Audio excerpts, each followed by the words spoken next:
Hello, my name is Yanis Andreou, and today we're going to talk about an East Vancouver mortgage case study with a B lender to see how the client bridges the gap from the current financial situation to the future.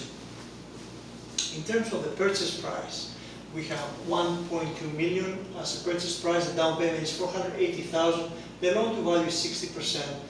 The mortgage amount 720,000 at 4.69% over 2 years with a 30-year amortization, a monthly payment of $3,710.35, a credit score of 505, a consumer proposal that was discharged just 1 month ago, and an annual income of 170,000.